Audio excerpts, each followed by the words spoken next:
Hi, everybody. I'm Melinda Emerson, Small Biz Lady, and welcome to Small Biz Chat Live.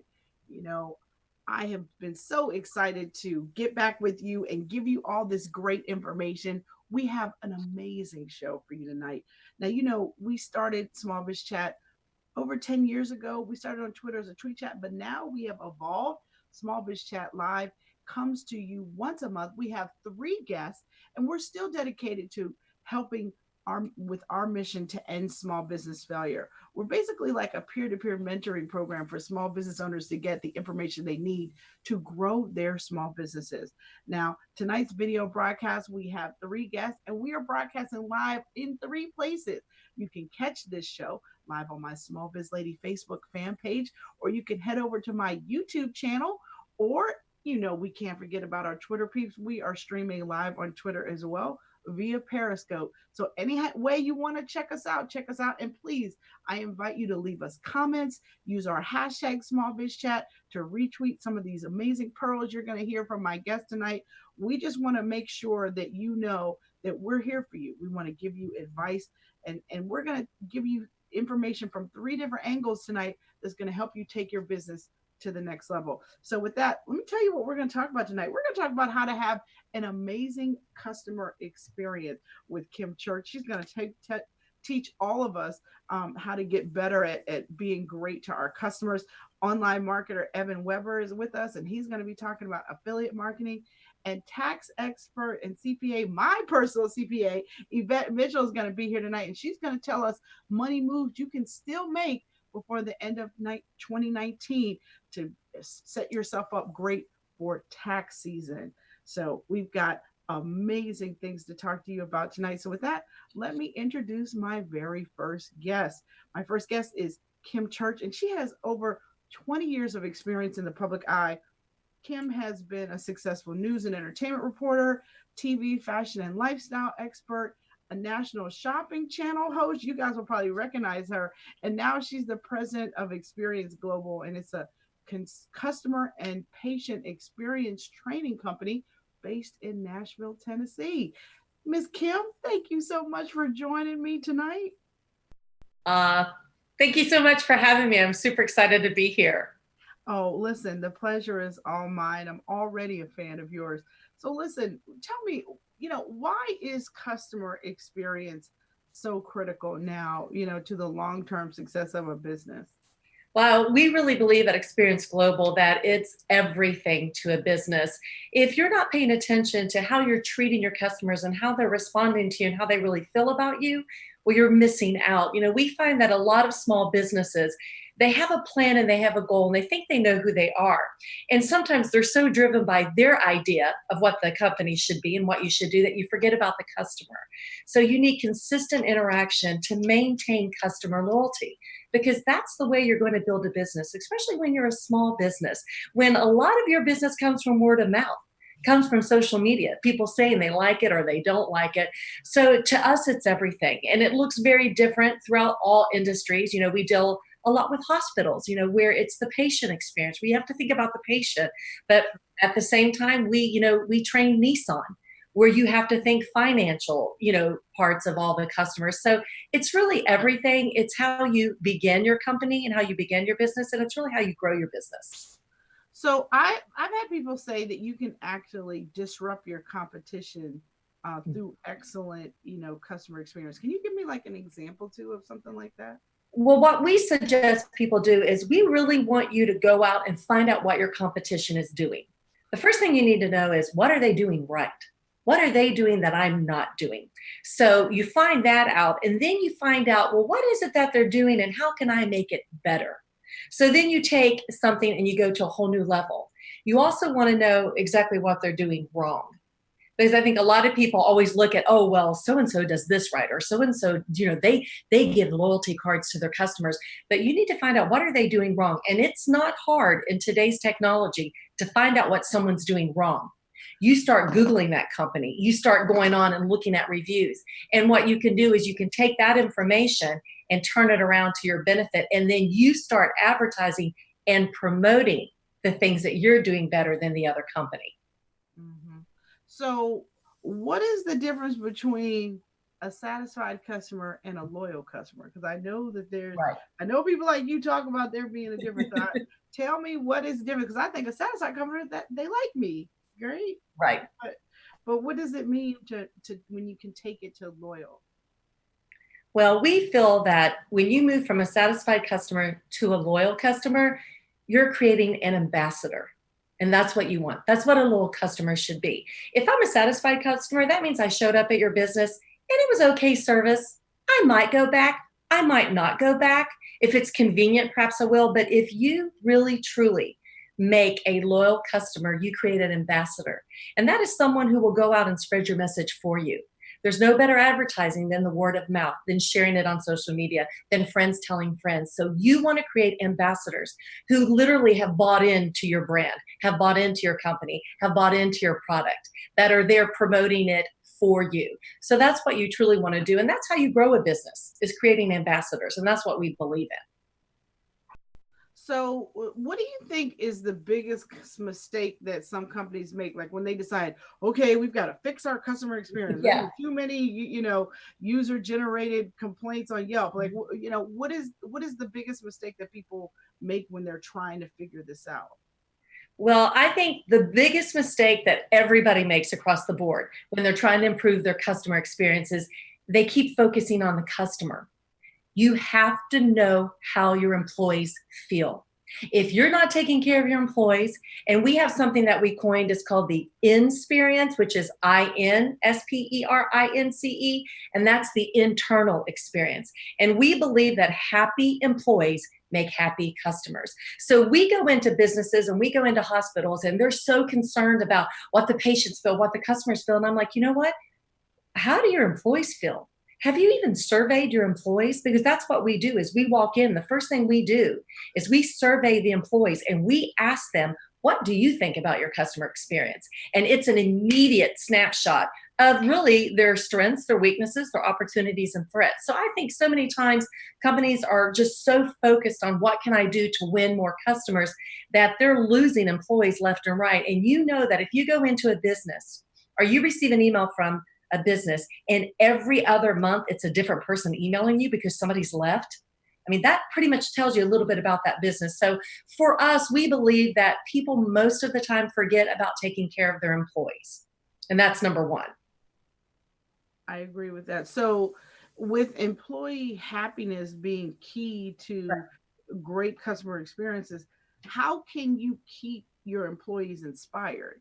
I mean, because Right. somebody's got to be the person that, opens the door and when, and parks people's cars at the hospital when it's raining. Like, Mhm. how can I help that employee be excited about doing that job? You know what I'm saying? Like, Right. there's some not so glam jobs. How do you keep everybody excited about what they're doing? Well, we found that the first thing most employees want, and you automatically would think money, and trust me, it's in the top three is money, but most employees want to feel respected and heard and valued.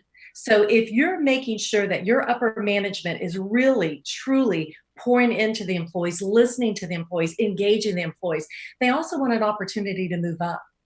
So many times we walk into a business and when we start interviewing employees to gather information so we can make a really good training for them, we find out that most of the time they never know there's a new position available.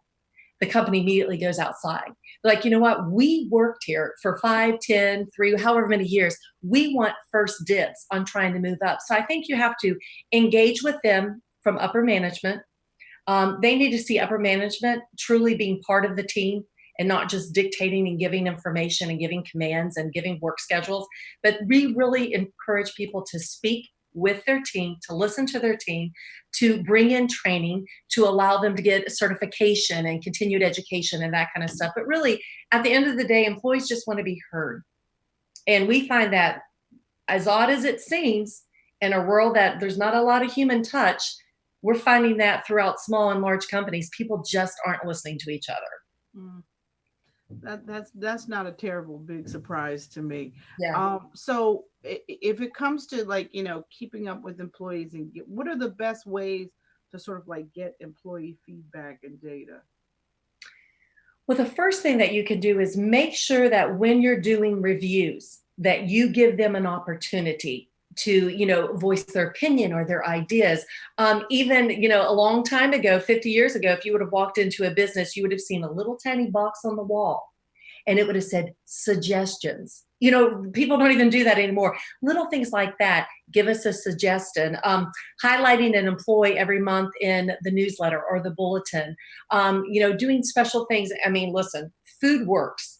It just does. Bring snacks, have a fun Friday. I mean, people still want to be in a community, in a world where we're more isolated and more isolated and more isolated when it comes to technology. A lot of people, their only community is work. That's it. So you need to create that community. You need to create that support. So you definitely want to hear from them. You want their suggestions. And then we've also found that in a lot of companies, some of the companies that have the highest retention and keep their employees have, health and wellness incorporated in. They've got, discounts to gyms, or they have a gym on the premise. I know with a lot of small businesses, you can't do that, but, giving gift cards and different things and remembering people's birthday, just the little things matter a lot. Mm-hmm. All right. So now I know that at your company, you guys use sort of like the eye care training, Yes. which is inspired by customer excellence at Disney. And one thing I know, having been to Disney multiple times, having gone on a Disney cruise, there's nobody that does customer service like the Disney folks. So talk to me about how you've developed, the eye care training that you guys use in your company. Oh, I'd love to. Well, first of all, here's our book. This is what the eye care training is based on. Of course you have a book, right? Of course. I just happen to have this laying around. What the eye care training is based on. Our company was actually started by the very first director of customer excellence from Disney, Bruce Loeffler. Oh. And he actually heard Brian Church speak at an engagement, and Brian was actually just talking about Disney. So afterwards, Bruce went up and said, well, I used to work for Disney. And so together they were approached by Wiley Publishing, and they wrote the book, The Experience, the 5 Principles of Disney Service and Excellence. And what happened was it just took off, and it was amazing. So we created a consulting firm. And the eye care principles actually come from the book. And of course, they're an acronym, and they stand for creating an impression, a connection, attitude, response, and then you have to have exceptionals. And these are the things that you believe in. This is your culture. These are your non-negotiables. These are the things that it's who you are, and you never deviate from them. So what we do is we train on all 5 of those areas, but we took it a step further. We came up with a proprietary survey that when we walk into a company, we do 2 surveys. The first survey that we do is we send out all the employees a survey on what they feel about their customer or patient experience. So once they do that, we immediately get a SWOT analysis. So we know what their strengths, their weaknesses, their opportunities, and threats are. So then we cater that training to their specific needs. So no 2 people in the world will ever get the same training from Experience Global. Everybody has a different training that's focused on what they need. The second survey that we do is we then again turn around and survey the employees, but we survey them on the experience. How do they feel about the company? So what we have found that we take those 2 surveys and we're able to give them a customized training that meets their needs. So that's the eye care training. It's our training. It's nowhere else in the world. It's tied to our technology, to our analytics. And it's just a really simple, easy, immediate snapshot of where they are in the process of their customer experience and their patient experience. All right. Well, what I want to do now is just put a pin in that. We've got to go to a quick little commercial break. Okay. When we come back, I want to talk to you about the ever-changing technology and all these generations of customers and employees we have out here. I'm Melinda Emerson, the Small Biz Lady. You're watching Small Biz Chat Live, and we will be right back.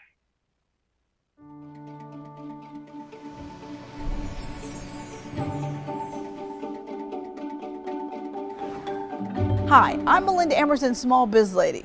I know you might be thinking about quitting your business and going back into corporate America, but wait, before you give up, my new book, Fix Your Business, could give you a whole new lease on life. My 12 P's of running a successful business will walk you through step by step how to grow your business revenue, how to hire great people and streamline your processes, and so much more. Grab a copy today of Fix Your Business and get your life back.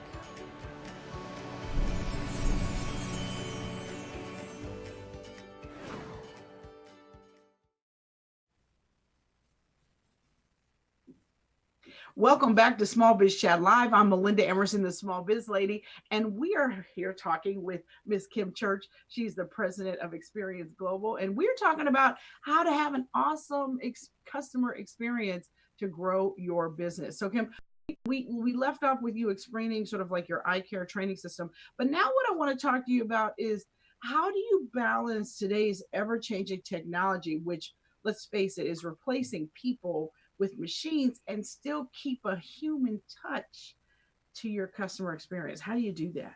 Well, that's certainly the $1 million question that we found. And it is really difficult because as we navigate through a whole new world of customer experience, exactly what's happening is what you said. The human touch is getting removed from all areas of business, and it's just going to happen. So the first thing that you have to do is you have to be intentional. You absolutely 100% have to be intentional in every single connection that you have with your employees and with your customers. Because what we found is as the customer experience moved away from the human touch, companies started moving away from the human touch. It's just like everybody just got used to not being human and touching and connecting with people. So the first thing you need to remember is you're always going to be better than a computer. People will always want to talk to a person. They just will.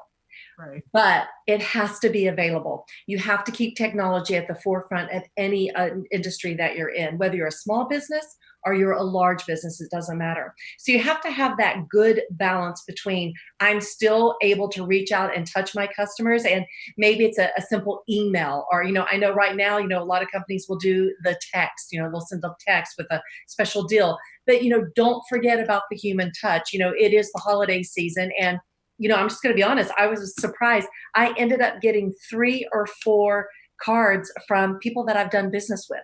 Not even people that I've done business with through Experience Global, just people I personally do business with. My dry cleaner sent me a card. Sure. My insurance agent sent me a card. My CPA sent me a card. So you still want to do human touch. You still absolutely want to make online availability so they can get, information online, but you still have to include a human touch in there. You just have to. So that gives me a great segment. Wait, so what about like you've got multi-generational customers too, right? Because my 71-year-old mother is not paying you through her cell phone. She's not going to do that. She's still Right. trying to mail you a check, right? So how do you balance all this technology and online everything with who your customers are? Well, we have just really recently started really delving into this with generational diversity is basically what you want to call it. Within one company, you're going to have baby boomers, you're going to have Gen X, which is me, and then you're going to have millennials. Okay. So, baby boomers, they don't like technology. They want the human touch. I'm the last generation who, first of all, didn't have technology, then received technology. So I know what it used to be like, and I know what it's like today. And then you have millennials. They could care in the least bit. I mean, they want everything like this. They want everything online. They want everything through an app. So first of all, you have to learn how to communicate within your own company. Okay, because everybody's got a different view of what you should be doing. So you need to listen to all parties, and we actually do training on this now. This is another branch from Experience Global. We're doing generational diversity. We're going into government agencies and companies, and we're teaching them how to deal with different generations working together and how to reach the millennials, because they're very different in the way that I think about business. And it doesn't mean one's right or wrong. It just means it's a different world. So you're going to have to adjust. So you truly have to listen to all 3 generations and all 3 different facets of the worker, because you are going to have to incorporate what the millennials want. You're going to have to incorporate what Gen X wants, and you're still going to have to listen to the baby boomers, incorporate what they want. So it's a real fine line that you have to deal with, but it's a huge industry right now, literally just the, generational diversity, just learning how to communicate and work alongside of each other and respect each other. That's the key. If people feel respected and heard, that goes a long way, whether you're an employee or a customer.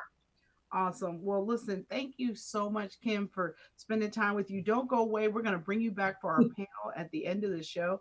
But for now, I'm going to turn it back over. We're going to go a quick break because we're about to switch gears and turn over to online marketing expert Evan Weber. And he's going to talk to us about how to generate some passive income through your website. Don't go away. You're watching Small Biz Chat Live, and we will be right back.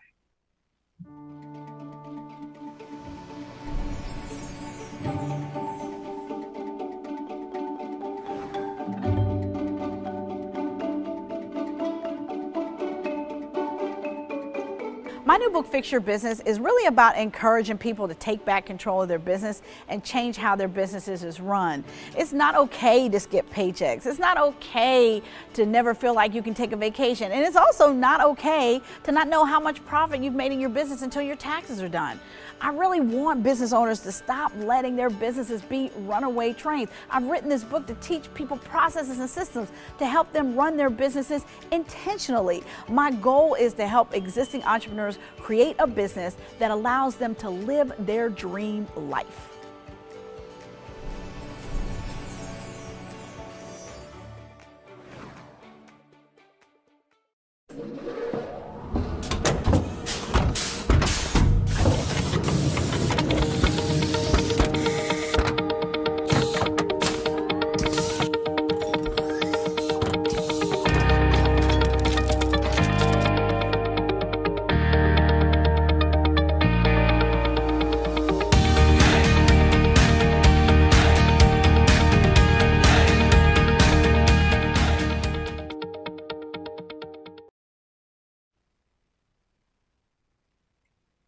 Welcome back to Small Biz Chat Live. You know, we love doing this show. Right now, we're broadcasting live from my Small Biz Lady Facebook page. We are live on Twitter via Periscope, and we, of course, are broadcasting live on YouTube. So please chime in. Let us know if you love what my guests are saying. If you have a question or have an idea for another topic, please go on and leave us a comment. We love it when you do. Now, I want to turn and talk about multiple streams of income. Everybody I know is trying to figure out how to make more money while they're asleep, right? So my next guest, Evan Weber, that is just one of the things that his company does. But we're going to be talking about how to build an affiliate marketing program for your online business. But let me introduce Evan. He has been involved in internet marketing for more than 20 years. He started when he was 12. I'm kidding. No, I'm kidding. No, he actually started selling antiques on eBay. And then in 2007, he launched Experience Advertising, a digital marketing agency that worked with more than 300 e-commerce companies on various aspects of online marketing. His firm does it all: social media strategy, e-commerce consulting, SEO consulting, conversion rate, all that jazz. That's what he does. Evan, welcome to Small Biz Chat Live. Thank you so much for having me. Very happy to be here. All right. So everybody's talking about wanting passive income. What is the best way to earn money online? Oh, wow. What a great question. Well, as you mentioned, through your website or blog, you can place links to other companies, what they call advertisers, and you can get you can affiliate with advertisers, everything from Macy's to Dell to Walmart and thousands of other companies. And you can basically place their links or banner ads, little, squares and rectangles in your blog layout, your website layout. And when someone clicks on the link or the banner on your website or blog and goes to Macy's, for instance, and makes a purchase, you make a commission. You make 4 or 5% of the sale. So the more you create content on your website about Macy's specials, deals, promotions, things like that, or any number of companies you can affiliate with, when your website audience, your visitors click on those links and then transact, you make a percentage. So it's an ongoing way to build up commissions online. All right. So you kind of have explained this. So that's in a nutshell what affiliate marketing is, right? Just affiliating with a company, dropping the links on your blog. So what are the best kinds of websites or blogs that can even do this? I mean, can I do this day one, the day I open up any type of website or blog, really. There's companies you can match up with any type of content: gardening, pets, small business stuff. There's B2B companies that you can affiliate with, B2C companies you can affiliate with.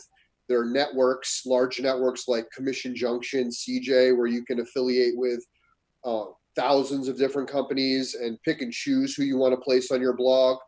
The cool thing also is when you do affiliate with a company, you can sometimes work out a deal with them where you charge them for advertising. You do like a hybrid deal. We say, you know, we'll do a dedicated blog post for you, or we'll put your banner in our header site wide, and we're going to charge you $500 a month, and then we also get 4% of the transaction value. So you can work out sponsorship deals with some of these companies you can affiliate with. So once you get your foot in the door, you can start working deals, especially if you have a decent size audience. Then you have some leverage there to do that. And those are the kind of deals I've actually been involved in. So what are the components that are needed for a successful affiliate program? On the merchant side, on the company side? Well, if I'm a little blogger, I'm trying to monetize my blog. Yeah. What if you had a mini checklist of like, what's the stuff that I need to have in place before I'm thinking about doing this? What if you had to give me my top 3 or 5, what is the top 3? You definitely need a pop-up box on your website or blog collecting email address. That's number 1. So you can start building your email list based on your website traffic. Your email list is like gold. The larger you make it, the more you can press the button and send a blast out and generate revenue through your blasts.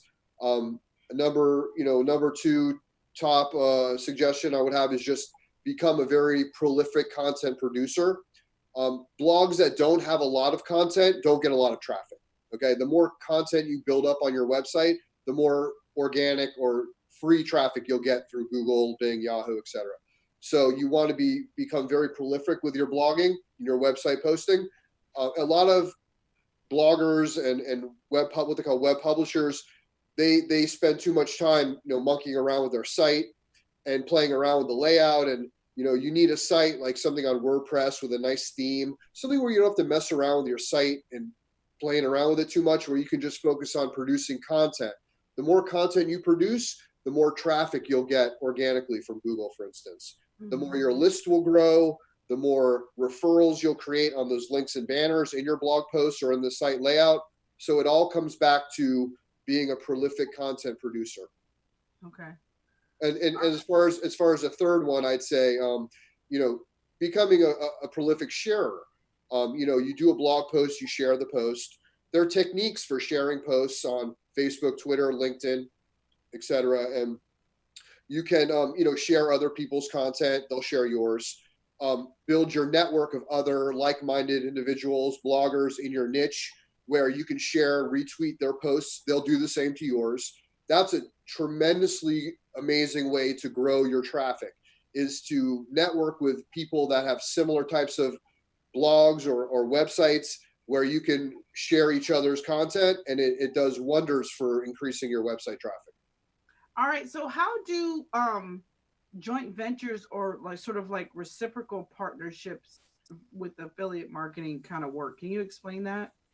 Well, that more pertains on the company side. When you're a company and you run an affiliate program, for instance, as Kim was saying, you have loyal customers that become ambassadors. So ambassadors are great affiliates for your company.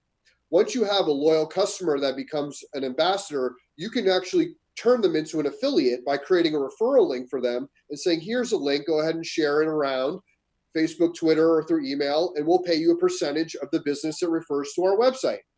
So that's a phenomenal way for a company to create affiliates or referrers from their loyal customers or ambassadors. So it's a perfect segue into that concept. As far as reciprocal partnerships, that's where if you're a company with an affiliate program, you can partner with another company with an affiliate program and basically promote each other's company. So my company would promote Kim's company, Kim company would promote mine. And if any business resulted, we would pay each other a percentage or a referral fee on the business that resulted. Mm-hmm. So it's using the affiliate concept on on a partnership level, what they call partnership marketing or reciprocal partnership marketing between companies to that have a similar audience but are non-competitive products. Got it. Why do you need an affiliate network like ShareASale or ClickBank or, Amazon Associates or Commission? You mentioned Commission Junction earlier. Yeah. Like, how do you choose and why do you need that? Yeah, that's a great question. On the affiliate side, on the individual publisher side or blogger side, you would join a network like Amazon or Commission Junction, so you can affiliate with multiple advertisers in one platform. So you get one check from Amazon or from Commission Junction for all the sales you generate to hundreds of advertisers or hundreds of products that they're hosting on the network. So it's a convenience factor. You don't have to file a W-9 with each company. You don't have to receive multiple checks. You get it all from one company. On the advertiser side or the company side, you want to join a network like a Commission Junction, Linkshare, ShareASale, so you can access their network of affiliates and bloggers they already have in their database, basically. Okay. Yeah. So, okay. Yeah. That makes a lot of sense. Well, listen, I've got one last question for you. Then we're going to go to break and we're going to come back. But what do you think is the most important factor to be a successful affiliate marketer? Oh, that's a great question too. I would say just prolific content production and being a prolific sharer and social networker. It's not just enough to create the content and post it and share it. You have to have others sharing your content as well. It really multiplies the amount of exposure your content can get. But it all does come back to writing about the subjects, creating videos or content, written posts about different subjects that are going to bring traffic to your website or blog. So you have to write about the things people are searching for first and foremost, and the obscure topics that no one's really writing about. You can get traffic and search engine rankings a lot easier on the more obscure topics. The more popular topics are a little harder to rank for in Google, for instance. Nonetheless, you can use your sharing network and your reciprocal network to get some of that more popular search term related content out there proliferated around the internet. All right, good stuff. I'm going to put a pin in it. And when we come back, we're going to be talking more to Evan Weber about how to get your blog making money for you while you're asleep. I'm Melinda Emerson, the Small Biz Lady. You're watching Small Biz Chat Live, and we'll be right back.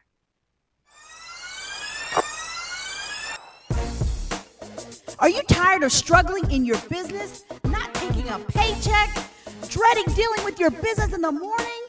Are you regretting even starting your business in the first place? Well, I know you're tired, and I also remember what that kind of tired is like. But the good news is, it's time to stop feeling that way. Stop! I'm Melinda Emerson, Small Biz Lady, and my new book, Fix Your Business, is a 90-day turnaround plan to get back your life and reduce chaos in your business. I've been in business nearly 20 years, and let me teach you how to build a business that works for you. Grab a copy today.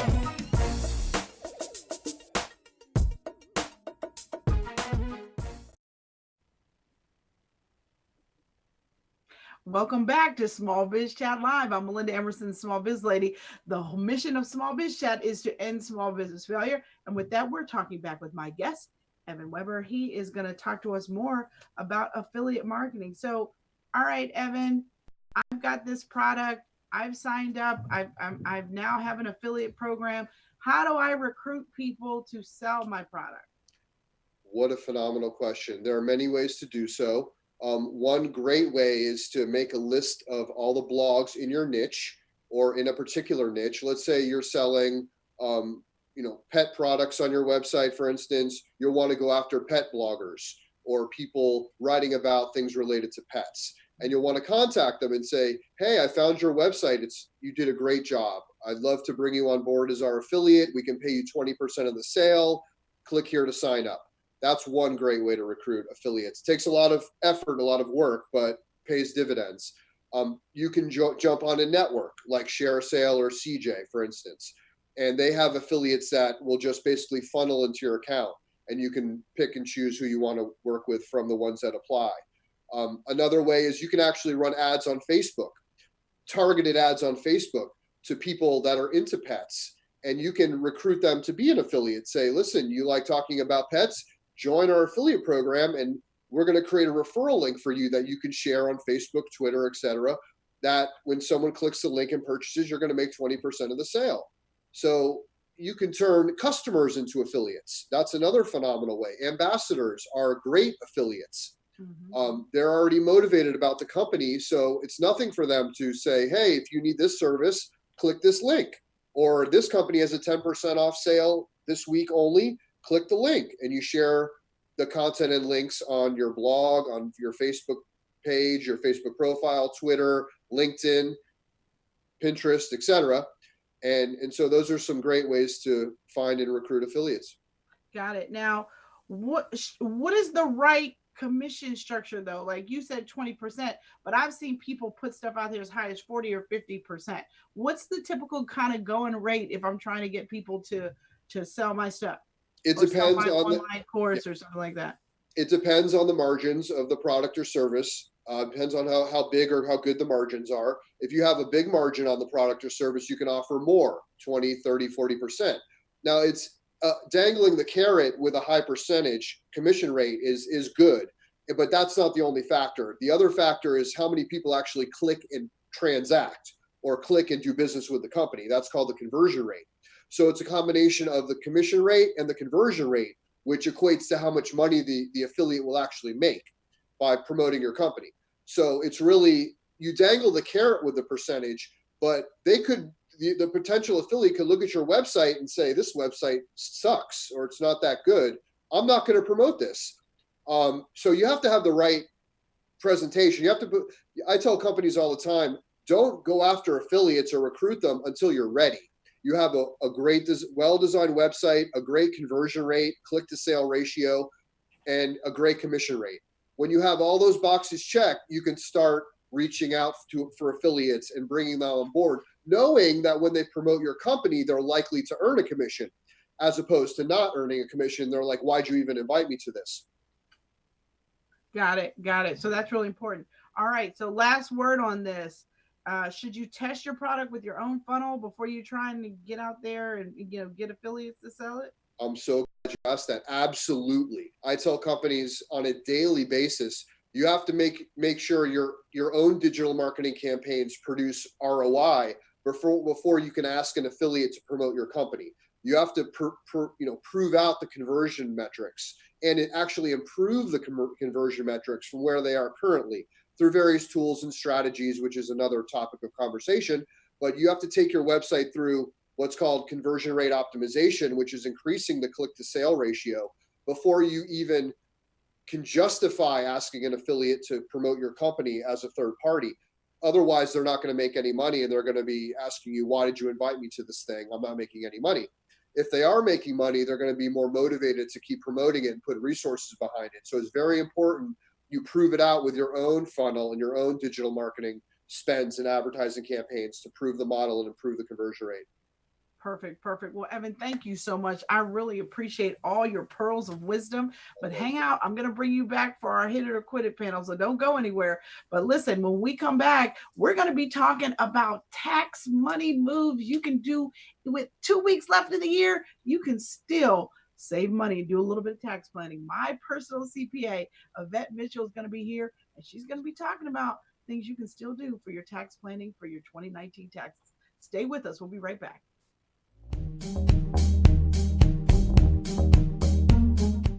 Hi, everybody. I'm Melinda Emerson, the Small Biz Lady, and I want to invite you to enter the Small Biz Chat podcast giveaway contest. For the next 30 days, starting today, you'll have the chance to win amazing prizes if you subscribe to the podcast.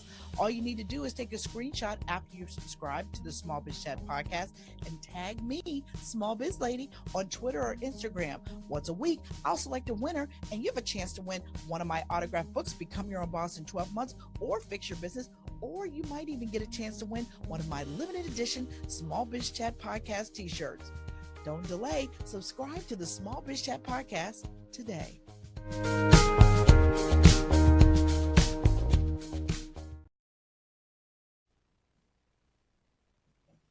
Hi, everybody. Welcome back to Small Biz Chat Live. Hopefully you're joining us live on my Small Biz Lady Facebook page, my YouTube channel, or my Twitter peeps. We love you guys. So we're streaming live on Periscope over there as well. And I'm so excited to have my next guest here. It is almost tax time again. And my favorite CPA, Yvette Mitchell of Mitchell's Business Systems here in Philadelphia, is here with us. And she's going to give us the lowdown on what it is what you can still do. I can't believe it, but we're almost at the end of the year, but she's still got some great ideas of things that you can still do, because she says that there are some last minute tax strategies you can take before December 31st. And she's also going to shed some light on the new tax changes that are going to affect us filing taxes this year. So Yvette, welcome to Small Biz Chat Live. Thank you. Thank you so much. Listen, so break it down for me. It's not too late. Is there actual tax planning stuff I can do? There are several things that you can do, especially as a small business owner. I say the tax code was written for small business owners. So one of the things, my favorite is, if you are cash heavy and profit forward, this is a great time to go Christmas shopping. I mean, put out your wish list and buy everything you think you may need, because you want to accelerate your expenses. That way you're cutting into your bottom line, especially if you're not sure what your profits are going to look like next year and you're trying to defer some income, or you're trying to reduce your taxable income. This is a great time to go Christmas shopping for your business. New computers, new cars, new everything. Oh, wait, you mean I can have a December to remember moment? You can absolutely have a December to remember moment. Also, Oh, God. this is a great time to do bonuses for your employees. That also can provide a tax break for you.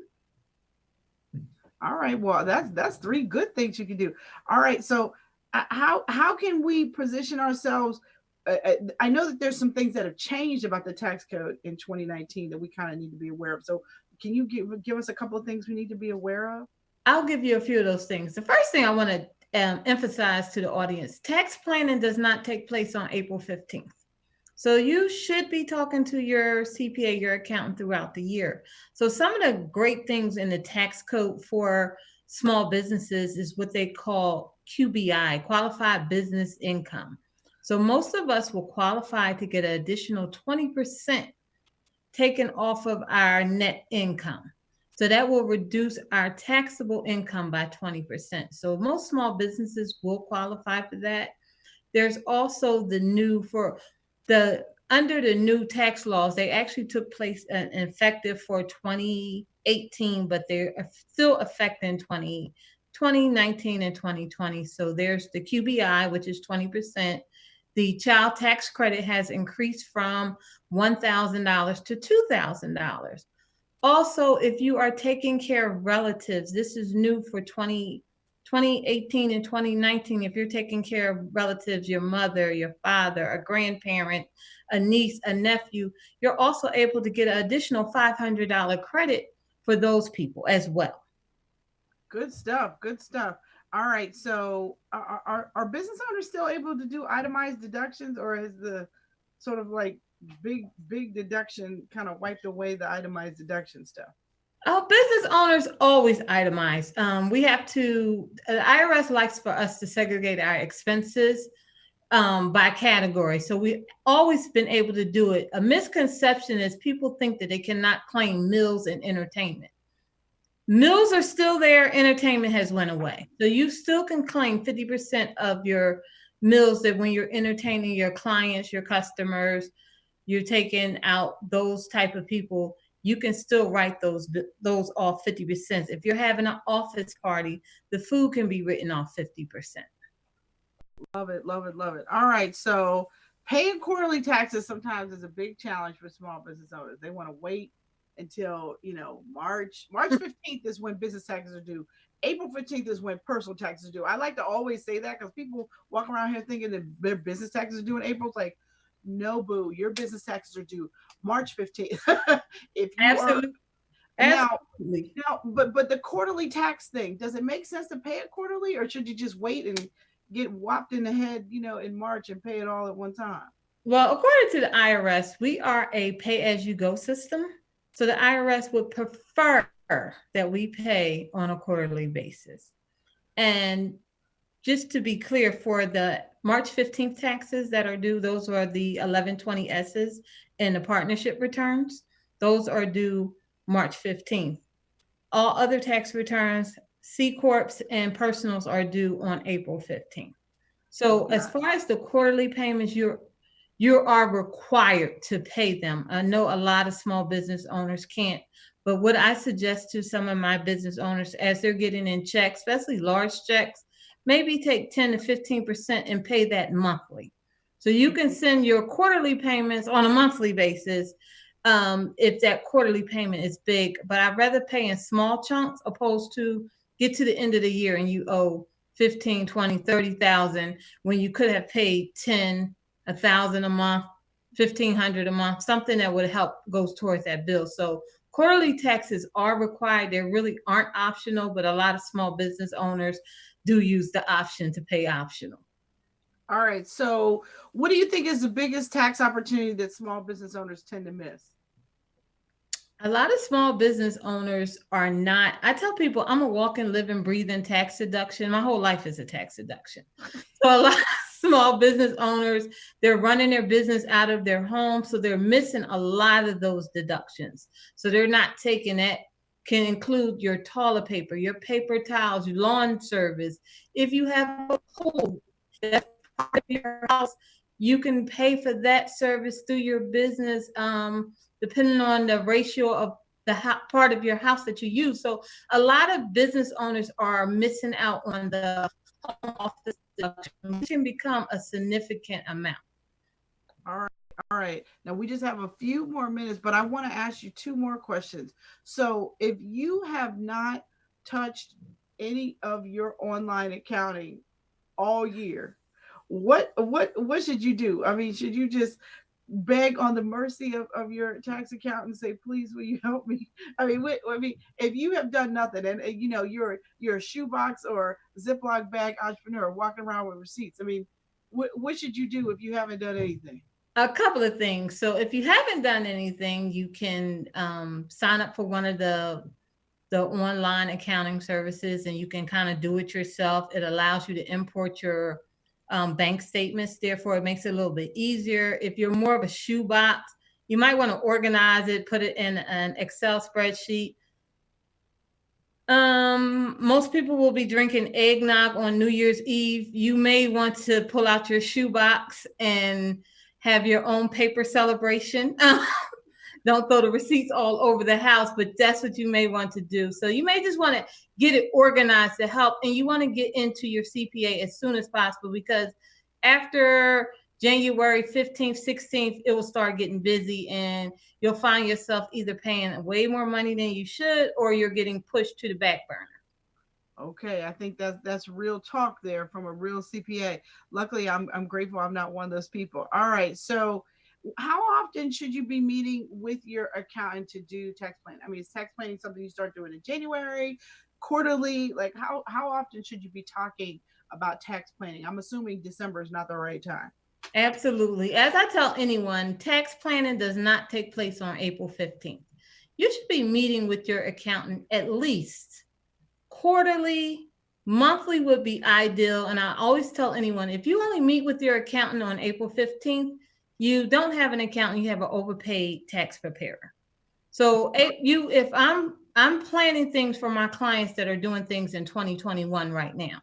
We're talking about tax strategies for 2021, or we're in the third quarter of 2020, because we have to know, you have to sit down and know what your goals are. You can't wait till you get to April 15th and say, oh yeah, by the way, I took a business trip.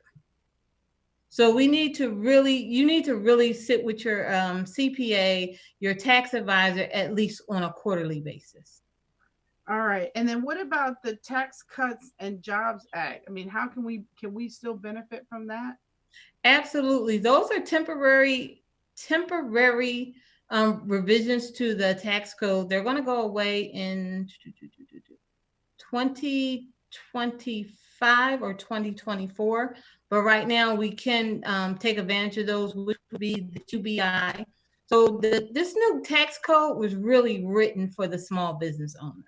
And it gives us a lot of leeway as far as credits that are coming. So if you're hiring new people, check with your state. There's credit for certain populations, people between the ages of 17 and 24. They call them disenfranchised youth. There's credit for those homemakers, people who have been in the home for the last 10 years, 15 years. A lot of states will give you a credit to hire that population. People are coming home from prison. They will pay for you, pay maybe half of their salary for you to move forward. So therefore, there's a lot of provisions in the tax code for small business. And this is why you can't wait until April 15th to talk to your tax person. I get it. I get it. All right. Well, what's the best advice you can give a business owner with, just a few weeks left in the year?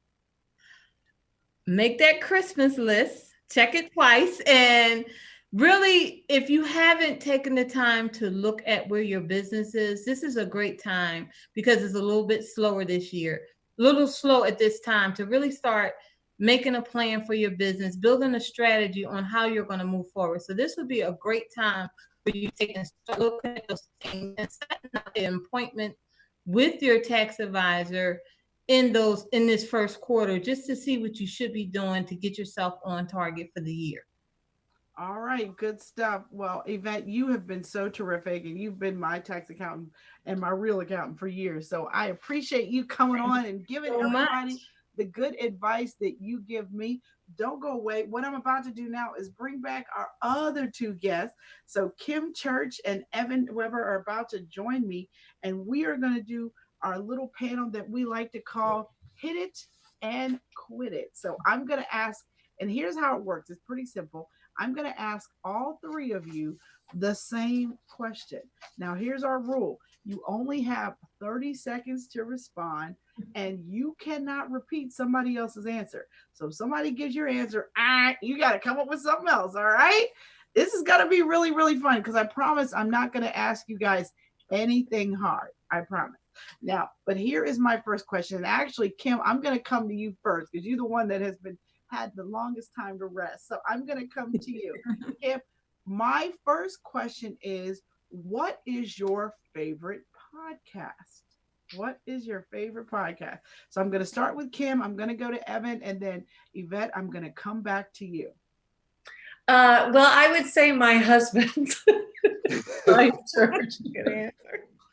Shameless plug. Okay. Brian. I like Brian's podcast too. I've actually been a guest on it, but okay, I'll let you slide with that. Evan, what is your favorite podcast? Joe Rogan or Mike Tyson?